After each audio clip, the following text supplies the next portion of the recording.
বিসমিল্লাহির রহমানির রহিম। আসসালামু আলাইকুম। আজকের আয়োজনে থাকছে আন্তর্জাতিক বিষয়াবলীর থেকে কয়েকটি গুরুত্বপূর্ণ সাধারণ জ্ঞান। পুরো আয়োজনটি মন দিয়ে দেখতে থাকুন এবং প্রশ্নগুলো আয়ত্ত করার চেষ্টা করুন। সর্বোচ্চ পর্বতশৃঙ্গ কোনটি? পৃথিবীর সর্বোচ্চ পর্বতশৃঙ্গ হচ্ছে এভারেস্ট পর্বতশৃঙ্গ। আন্দিজ পর্বতমালা যে মহাদেশে অবস্থিত? আন্দিজ পর্বতমালা দক্ষিণ আমেরিকা মহাদেশে অবস্থিত। বেন নেভিস কি?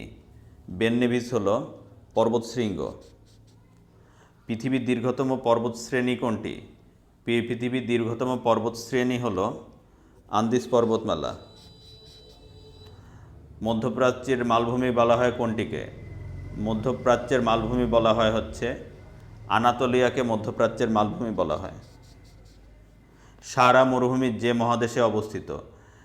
সাহারা মরুভূমি অবস্থিত হচ্ছে আফ্রিকা মহাদেশে। গোবি মরুভূমি কোথায় অবস্থিত?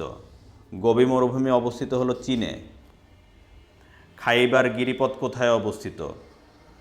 খাইবার গিরিপথ অবস্থিত হচ্ছে পাকিস্তান এবং আফগানিস্তান সীমান্তে খাইবার গিরিপথ অবস্থিত। পৃথিবীর সবচেয়ে বড় মরুভূমির নাম কি? পৃথিবীর সবচেয়ে বড় মরুভূমির নাম হলো সাহারা মরুভূমি। গ্রেট ব্যারিয়ার রিফ কোথায় অবস্থিত? গ্রেট ব্যারিয়ার রিফ প্রশান্ত মহাসাগরে অবস্থিত।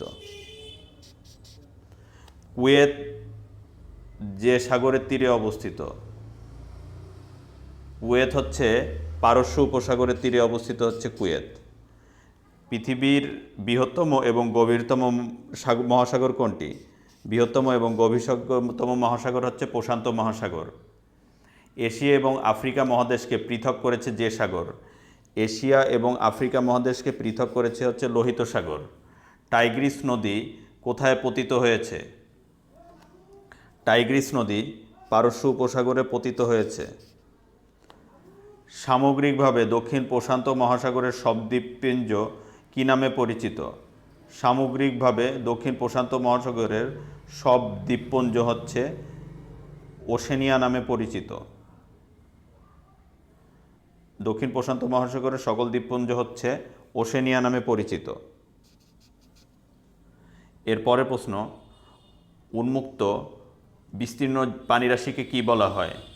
উন্মুক্ত বিস্তীর্ণ পানিরাশিকে বলা হয় হচ্ছে মহাসাগর। ডেড সি বা মৃত সাগরের অবস্থান কোথায়?